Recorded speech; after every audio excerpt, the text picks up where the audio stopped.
Notre Père, notre Dieu, nous voici encore une fois devant toi. Une fois de plus, nous allons parler de ta parole. Une fois de plus, nous allons écouter ta parole. Une fois de plus, nous allons étudier ta parole. Que cela ne soit pas comme les autres fois, Seigneur. Et que ta parole puisse être imprégnée dans notre cœur. Et que cela puisse nous fortifier durant la semaine. Car ta parole est une parole vivante. Une parole qui éclaire. Une parole qui nous instruit, qui nous conduit dans la droiture et la justice. Seigneur, fais ton œuvre dans chacun de nous en cet instant à travers ton Esprit Saint. Et si toutefois, comme le frère a demandé tout à l'heure dans sa prière, si toutefois il y a quelque chose, Seigneur, qui t'empêche à agir, enlève-le. Que nous puissions être un champ libre où ta présence, où ton esprit est en train de travailler. Et celui qui parle en cet instant n'est pas plus meilleur que ceux qui s'assoient. S'il te plaît, utilise-le. Qu'il soit pas en ton chemin pour parler à ton peuple.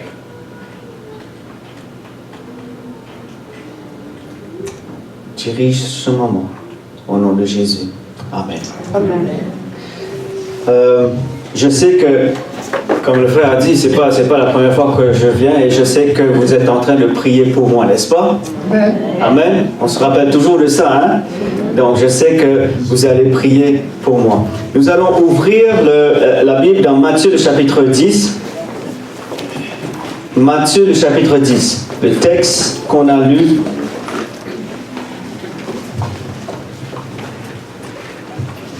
comme texte biblique tout à l'heure. J'allais dire le matin. C'est encore le matin. Ok, Matthieu 10, le verset 16. Il nous est dit, « Voici, je vous envoie comme des brebis au milieu des loups. Soyez donc prudents comme les serpents et simples comme les colombes. » Merci. C'est quelque chose de très intéressant que Jésus parle de quelques animaux ici, mais la concentration serait plus sur la colombe. Okay? Lorsque je parle d'une colombe, lorsqu'on parle d'une colombe, c'est quoi la première chose qui vous vient en tête? Pardon? L'Esprit Saint, ok?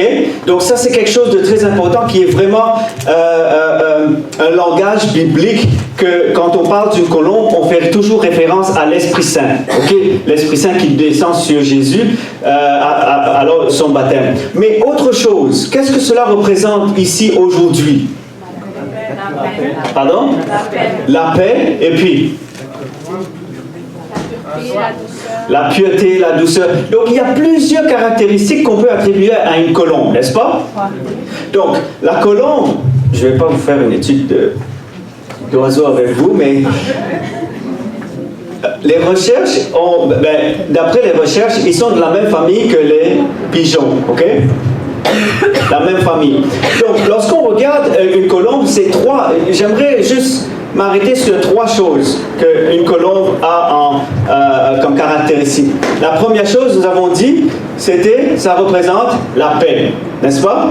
Et dans d'autres choses, dans d'autres événements, vous allez voir que dans les mariages aussi, ils utilisent des colombes, qui représentent aussi un symbole de l'amour, n'est-ce pas?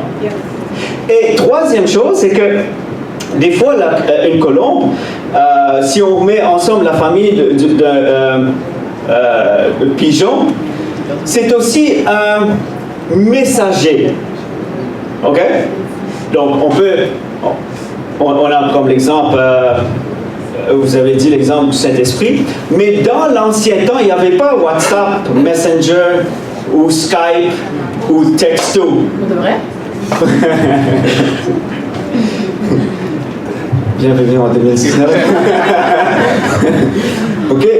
À l'ancien temps, pour envoyer des messages, ils entraînaient des pigeons ou des colombes pour apporter des messages. S'ils sont en guerre dans n'importe quelle région ou territoire, ils vont juste écrire un message attaché à la patte du pigeon et puis ils vont lâcher l'oiseau ça va aller au roi, au leader du royaume, pour lui donner le message de ce qui se passe sur le territoire où se passe la guerre. Ok? Donc c'est un messager. Donc 3 choses qu'on garde en tête. Le premier, c'est un symbole de l'amour. Deuxième, c'est un symbole de la paix. Et troisième, c'est un messager. Pourquoi je vous dis ça? C'est parce que c'est quelque chose de très important, parce que à la fin, nous allons voir une autre caractéristique d'un autre oiseau. Et c'est à ce moment-là qu'on va voir c'est quoi l'application. Ok? Donc, c'est quelque chose qui est très important. Et une des choses qu'on voit dans la Bible, il y a un prophète, si je peux l'appeler comme ça, un prophète de la Bible, que la définition de son nom, c'est Colombe. Vous savez c'est qui? Jonas. Merci. C'est Jonas. Ok? Donc Jonas, la définition de son nom, c'est Colombe.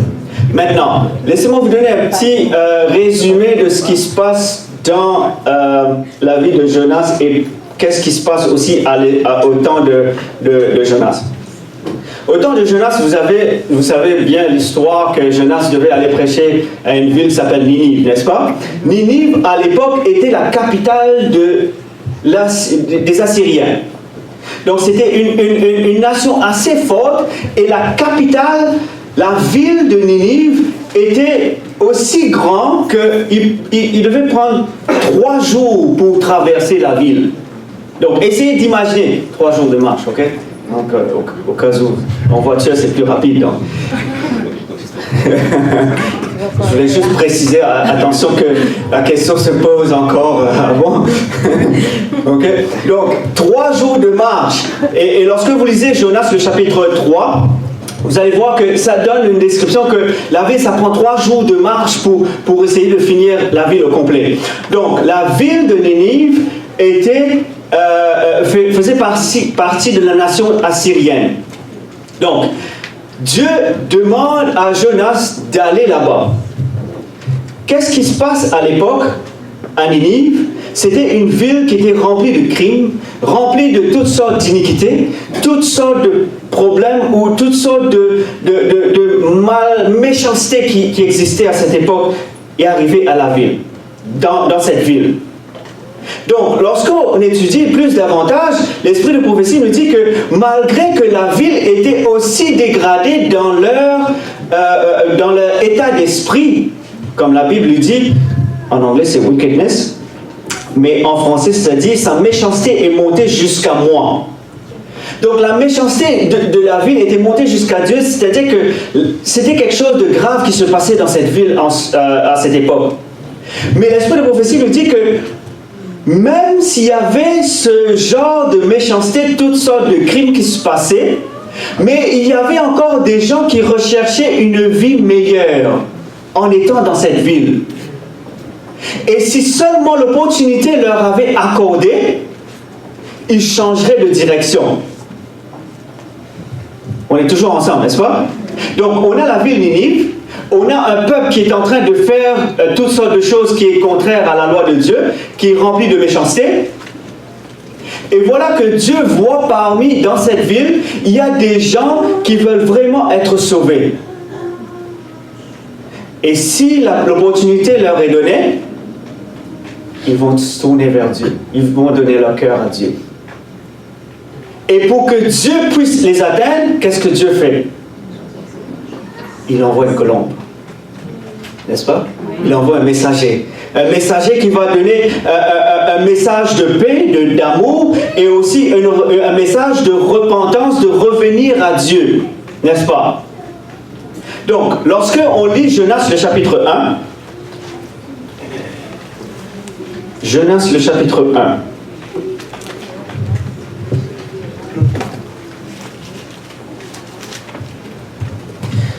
Jonas le chapitre 1. Vous voyez, des fois on pense que c'est des choses que en ville, il n'y a personne qui peut être sauvé. Dans la ville de Ninive, il n'y aura personne qui peut être sauvé parce que d'un vue d'œil humain, il n'y a personne qui fait le bien. Donc, il n'y a pas moyen que ces gens puissent accepter la parole de Dieu. Mais Dieu voit au-delà de ce que nous pouvons voir avec l'œil humain, n'est-ce pas? Donc, ça c'est une chose pour démontrer que des fois, notre capacité de voir les choses est limitée. Et que Dieu, dans sa capacité de voir les choses, est illimité. Donc, c'est pour cela que nous devons des fois arrêter de juger les autres, parce que c'est seulement à Dieu qu'appartient le jugement.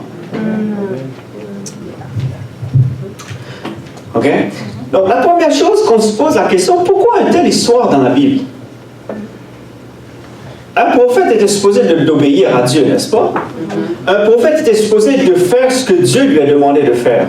Un prophète était supposé d'accomplir sa mission, être un messager et d'être le porteur du message que Dieu lui a donné spécifiquement pour un peuple, pour une personne ou pour toutes les générations à venir.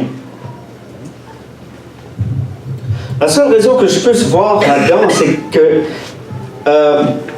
c'est vrai, lorsqu'on lit le livre de Jonas, c'est pas tellement un bon exemple d'un bon prophète, non? Qui est en train de se sauver de Dieu, qui est en train de se sauver de sa mission, qui est en train de se détourner de l'endroit où Dieu lui a demandé d'aller.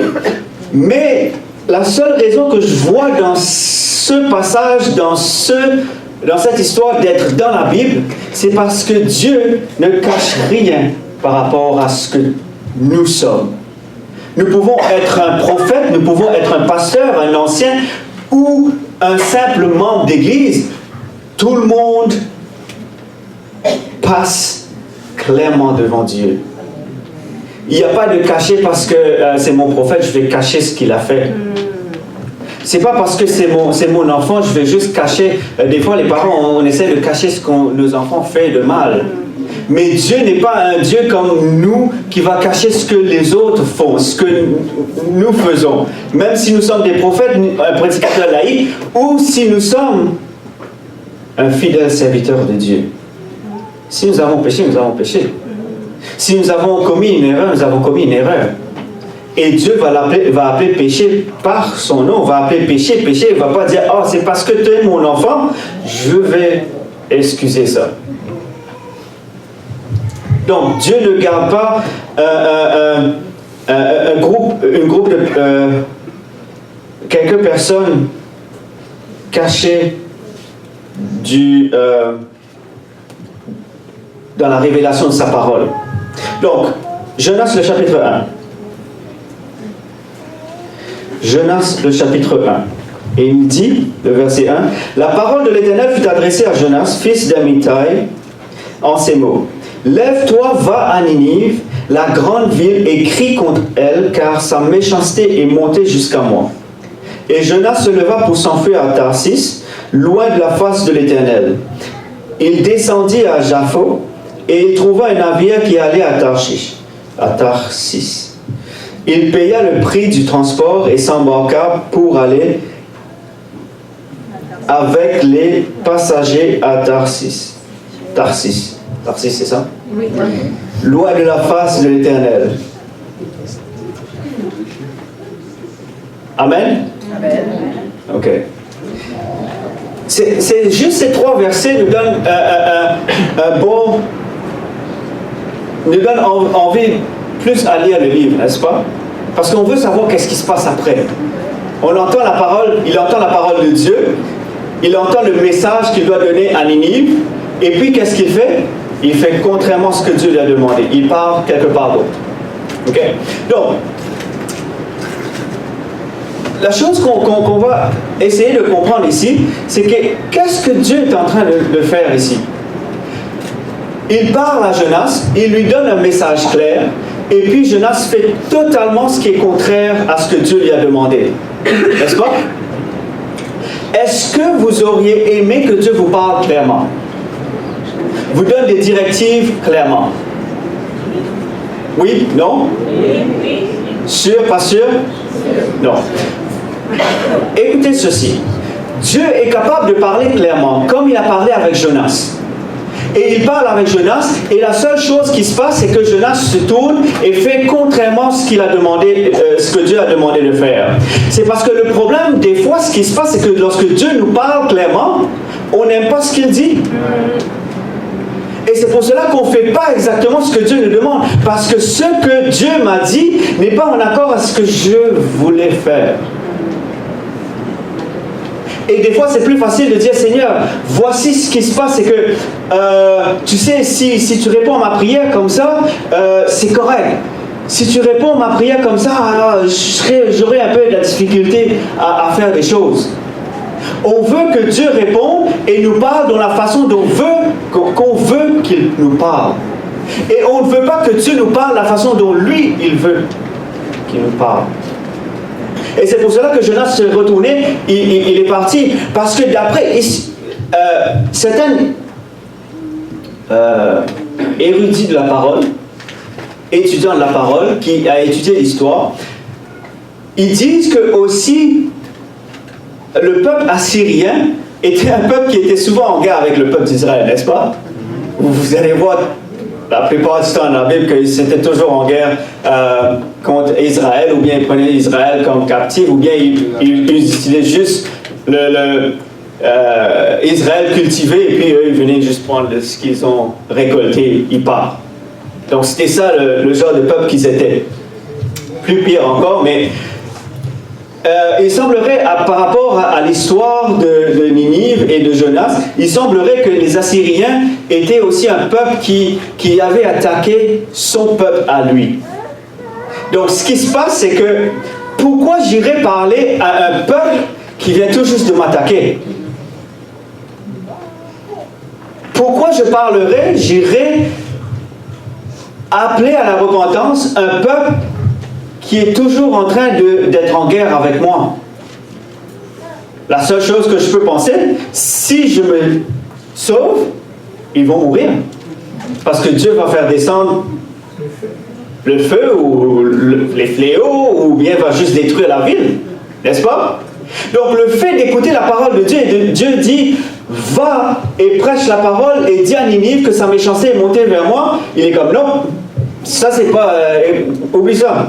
J'aime pas ce que j'entends parce que la prédication que tu viens de me faire, c'est comme si elle allait dire à mon ennemi que Dieu t'aime.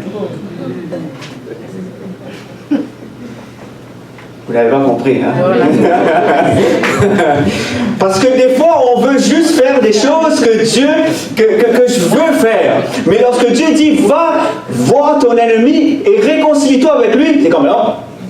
Tout sauf ça, Seigneur. Pas ça, s'il te plaît. Pas maintenant. Après que j'ai fini mes études. Après que j'ai fini. C'est parce qu'on n'aime pas ce qu'on entend. C'est pour ça que des fois, on hésite ou on n'écoute pas la parole de Dieu comme il doit. Ou bien la deuxième raison, c'est que pourquoi on n'écoute pas? Des fois, on écoute.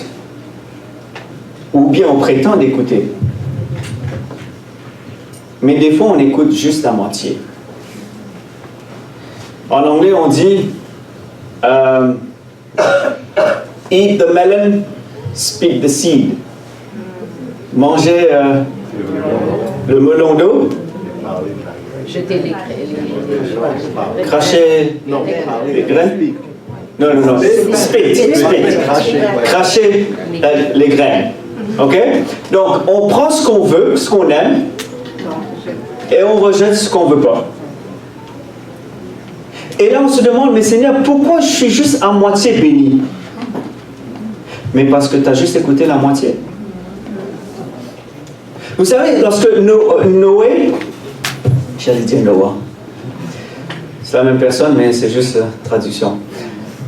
Lorsqu'on parle de Noé dans Genèse au chapitre 6, lorsque Dieu lui parle, lui demande de faire quelque chose, la Bible nous dit que Noé fait tout ce que Dieu lui a demandé de faire. Pensez-vous que si Noé avait seulement fait la moitié de ce que Dieu lui a demandé de faire, qu'est-ce qui serait passé? Il serait mort. Ou bien Dieu dit, ok, utilise ce genre de bois. Noé dit, ah non, Seigneur. Ce bois-là est trop dur à couper. Je vais juste couper ce bois-là, il est plus facile. pour construire l'arche. Qu'est-ce qui serait passé? La première roche qu'il rencontre avec l'arche, il serait déjà sous l'eau. Donc, des fois, ce qui se passe, c'est qu'on écoute seulement à moitié ce que Dieu nous dit, et puis on pense d'être béni complètement. On écoute moitié, on est béni moitié, et on se plaint pourquoi on est béni à moitié. Des fois, c'est des choses qui fait rire, parce que c'est vrai, des fois, on veut entendre la parole de Dieu clairement, on veut écouter la parole de Dieu, ce qu'il nous dise, mais lorsqu'on n'aime pas, on ne veut pas écouter, on ne peut pas accomplir ce que Dieu nous demande d'accomplir. Parce que des fois, on veut juste accomplir des grandes choses, des grands miracles dans notre vie. Mais sauf que les petites choses qui sont essentielles, on n'est pas en train de l'accomplir. Vous savez, des fois, on demande Dieu des grands miracles, d'accomplir, d'enlever des gros montagnes dans notre vie. Mais Dieu dit, écoute, passe du temps avec moi dans la prière. Est-ce que tu pries le matin? Est-ce que tu passes du temps dans la lecture de ta parole, de ma parole? Est-ce que tu es en train de travailler pour moi, de faire le petit travail que je t'ai donné? Pourquoi tu veux un gros travail alors que le petit, tu négliges?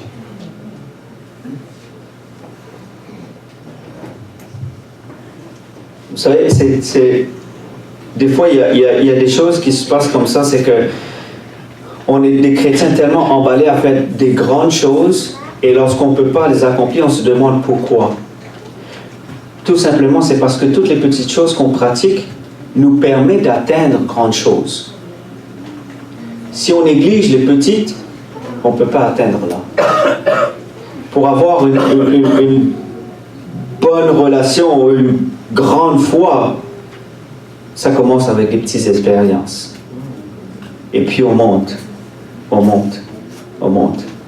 Je vais vous raconter une expérience qu'on a vécue dernièrement cette année. La même chose, j'avais demandé à Dieu d'être clair dans ma vie, de me parler clairement. Et puis, à ce moment, je priais à cet effet que je dis, Seigneur, c'est pas normal que des fois la voix de l'ennemi est plus claire dans ma vie que ta voix. Et je veux que ta voix soit claire dans ma vie. Et pourquoi j'ai fait cette prière? Parce que je me rappelle que la dernière fois que j'étais ici, j'avais raconté l'expérience, comment j'ai trouvé un travail en dehors de la ville. Je travaillais dans la campagne. Mais avant de travailler là-bas, j'avais appliqué 2 places. Il y en a un qui était au centre-ville, et celui-là, je voulais vraiment travailler pour la compagnie. Et l'autre, il y avait un agent qui est venu me voir, il m'a dit, ben, il y a un travail, est-ce que tu veux que j'envoie ton CV? Je dis, ok, vas-y, envoie-le. Donc finalement, l'autre au centre-ville, après du temps, j'ai eu le travail dans la campagne, je suis parti. J'ai commencé à travailler là-bas. Et puis l'autre, au centre-ville, m'appelle après plusieurs mois, il me dit, ah, on a une offre pour toi, est-ce que tu es toujours intéressé? Ouais. C'est une compagnie que je voulais vraiment travailler pour. Et maintenant, ils vont m'envoyer une offre qui serait beaucoup mieux que j'ai maintenant. Donc j'arrive, je dis, ok Seigneur, il faut que tu me montres, parce que là je suis dans la campagne, c'est correct, je peux habiter dans la campagne, n'est-ce pas? Mais je suis en train de négocier avec Dieu, je dis, Seigneur, même si j'ai le travail dans la ville, avec un bon offre, tout ça, c'est pas grave, parce que on a toujours un moyen de transport.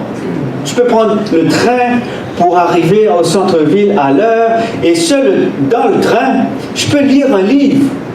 Donc, je suis en train de montrer à Dieu que tous les bénéfices de travailler au centre-ville et d'habiter en dehors de la ville et de voyager avec le train.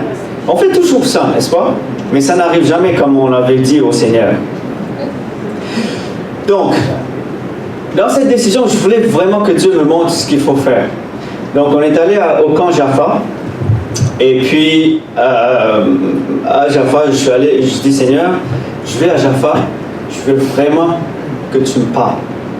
Je suis là parce que je veux entendre ta parole clairement sur le sujet du travail. Parce que dans la semaine qui vient après Jaffa, il faudra que je prenne une décision.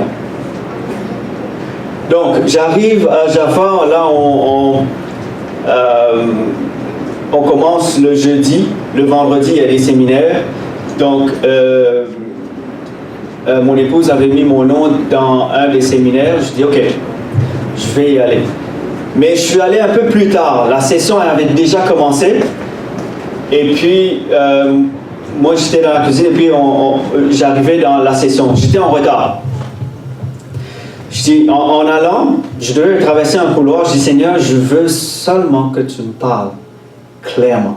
C'est juste ça que je veux. Je ne veux pas d'essayer de décortiquer le message, qu'est-ce que tu voulais dire, Je veux que ça soit clair. Clair. Donc, je suis en train de faire cette prière, je marche, et puis lui, la personne qui présentait, il présentait comme moi je présentais comme ça. Les personnes étaient là, lui il était là, et moi j'arrivais en arrière là-bas, dans la salle. Donc, en arrivant en arrière, j'arrivais, je le vois, dès que je rentre dans la salle, lui il est en train de faire ça, pareil. Il est en train de faire ça. Il dit, vous voyez, des fois ce qui se passe, c'est que l'ennemi vous donne des bonnes offres pour vous faire rester dans la ville et de ne pas aller vivre dans la campagne. Au moment que je rentre. Je rentre, j'entends ça, je marche, je m'assois sur un des chaises juste en avant, je suis comme ça. Et après on s'est parlé, il pensait que j'étais malade. Est-ce qu'il a été clair? Très clair. Et la semaine qui suivait, je reçois l'offre effectivement de la compagnie. Je regarde ça, je dis, Seigneur, est-ce que tu es sûr?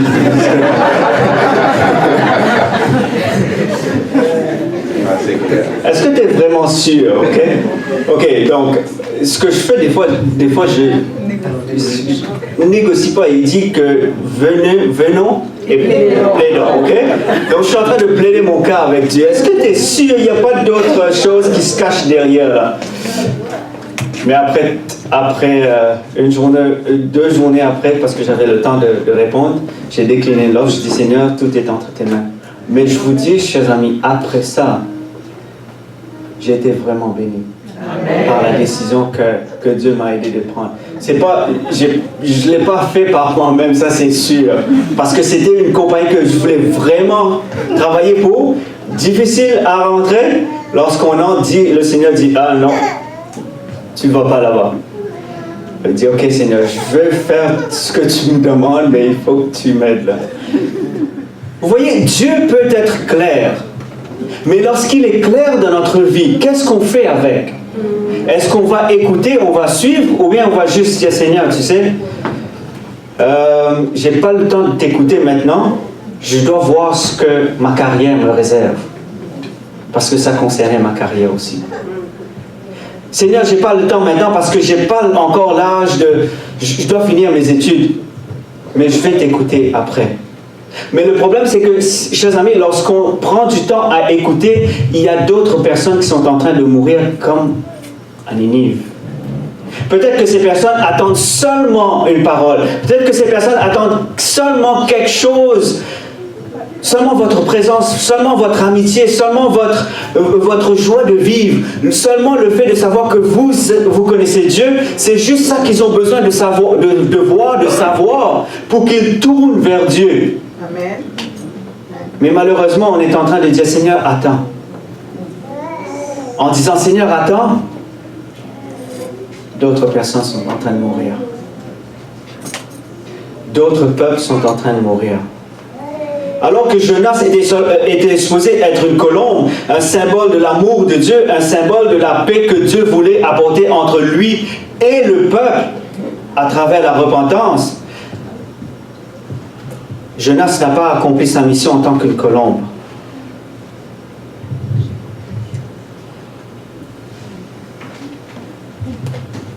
les gens étaient prêts à recevoir le message, mais pas le prophète.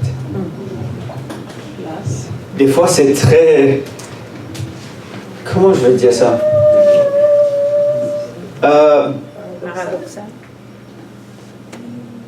C'est quelque chose de très intéressant et aussi de très important, parce que des fois, ce qui se passe, c'est que vous avez des gens qui sont prêts à recevoir la parole, mais sauf que le messager n'a rien à donner. Le messager, lui, il n'est pas prêt à donner.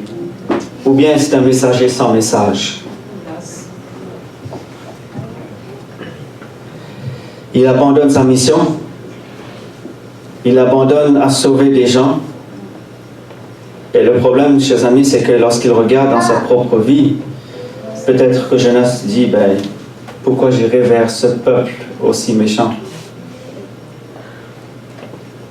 Vous savez, des fois, lorsqu'on reçoit des messages de Dieu, lorsqu'on reçoit la parole de Dieu, la première chose, des fois, qu'on va regarder, c'est notre vie, premièrement. N'est-ce pas? Oui? Non? Non, oui. Parce que des fois, on est en train d'étudier un message, je dis, ah, ça, ce serait bon pour un tel. Vous savez de quoi je parle, hein? Ah, ça, c'est bon pour le frère. Ah, si seulement le frère ou la sœur était là, il aurait pu entendre ce message, on n'aurait plus besoin d'entendre toutes sortes de choses. Mais le message que Dieu voulait faire passer à Jonas, c'est que la pensée que tu avais vers Ninive, je veux seulement juste l'enlever. Alors que il y a un message pour Ninive, il y avait aussi un message pour Jonas dans le message. Et la plupart du temps, ce qui se passe, chers amis, c'est que des fois, on est prêt à prêcher aux autres, mais sans vivre le message. À prêcher aux autres, sans même que le message transforme notre propre vie. Et vous savez, Jésus était le prédicateur le plus parfait qui existait.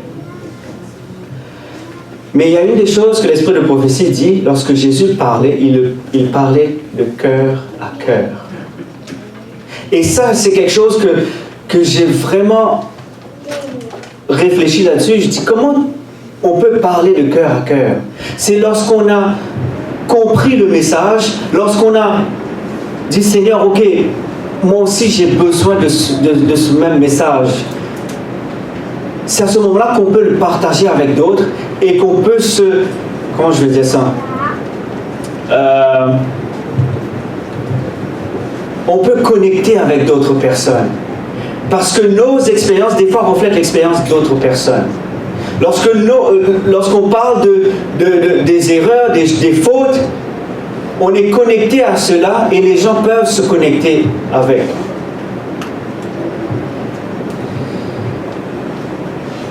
Pourquoi une colombe? Pourquoi une colombe?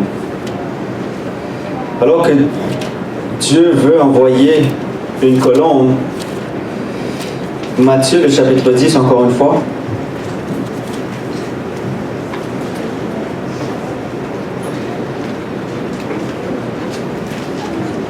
Matthieu, le chapitre 10, le verset 16.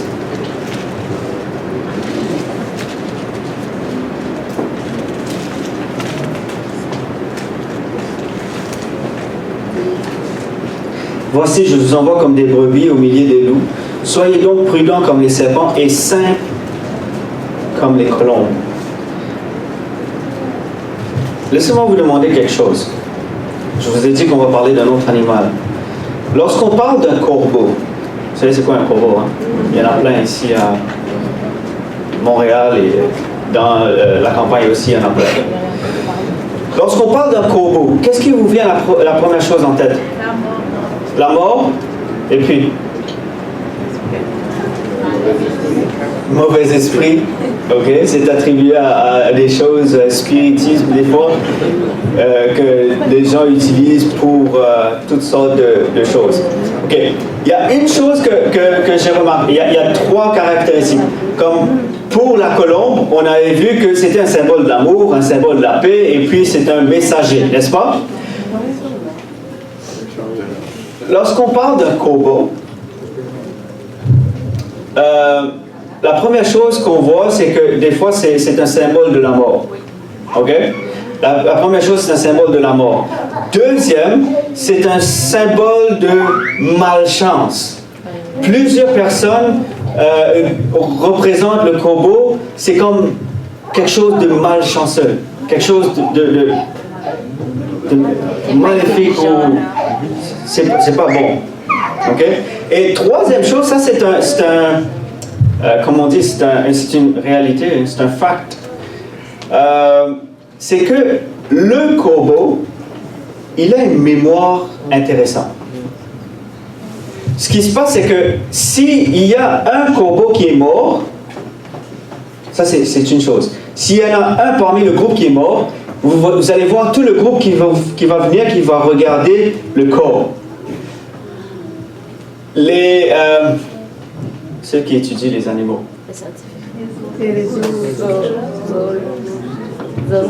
Ces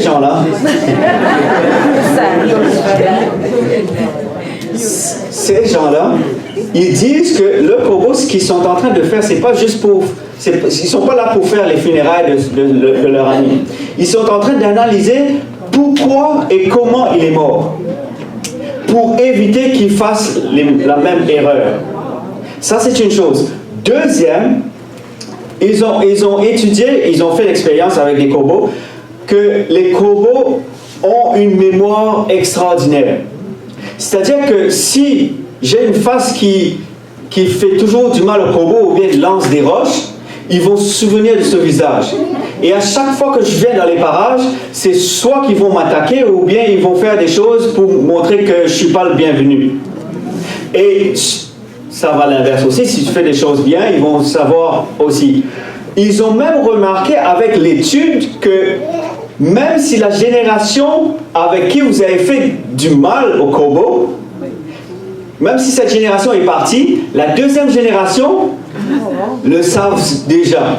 Ils ont transmis cette mémoire à l'autre génération. Ils ont fait ça, ils ont fait l'expérience, je ne sais pas, pendant 5 ans ou 10 ans, que les corbeaux ceux qui étaient là au tout début étaient morts, et puis d'autres générations sont arrivées, et c'était la même réaction. C'était quelqu'un qui mettait un masque, et puis qui attrapait les corbeaux, les faisait un peu peur, tout ça, et puis il relâchait.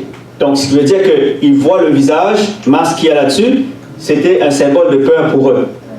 Les jeunes qui sont arrivés, eux aussi, lorsqu'ils voient le masque, ils étaient la même réaction. Soit ils s'enfuyaient, soit ils essayaient d'attaquer la personne.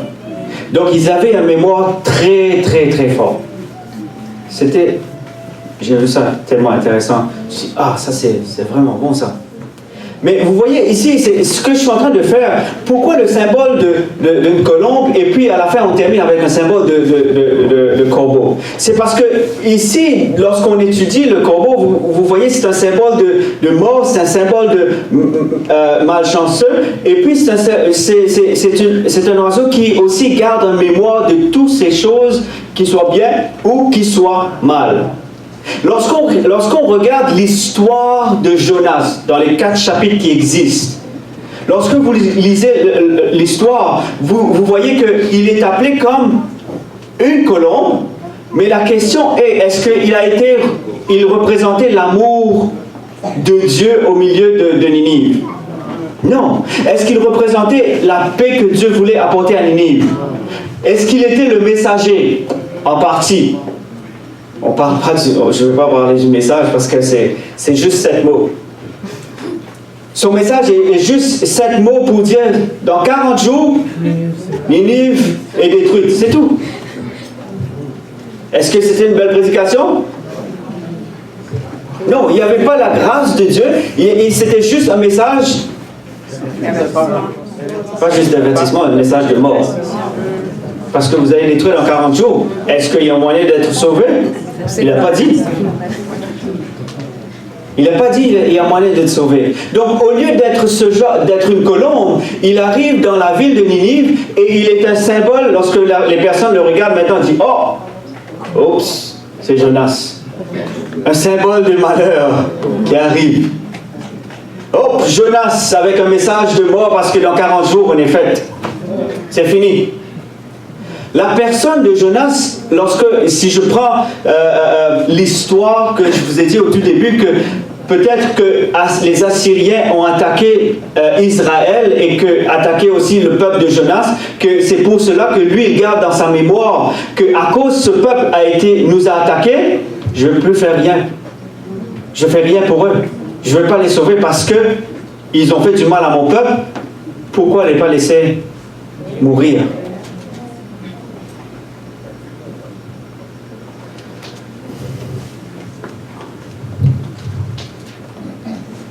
Si je peux terminer avec ça, je vais dire, Dieu envoie une colombe. Ne devenez pas des corbeaux.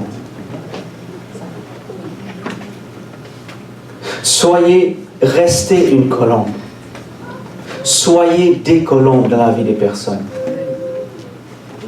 Ne devenez pas des corbeaux, un symbole de malchance. Où les gens nous regardent et c'est juste que on parle juste de la fin des temps où tout le monde va mourir, ceux qui n'acceptent pas Dieu. Ayez un message clair et non un message de désespoir. Là où Dieu nous a placés, nous devons être cette colombe. Mais malheureusement, trop souvent des fois, cette colombe que Dieu envoie change et devient un corbeau. Ne laissez pas ce que vous êtes et ce que Dieu veut que vous soyez devienne ce que Satan veut que vous soyez. Que Dieu nous garde. Amen. Amen.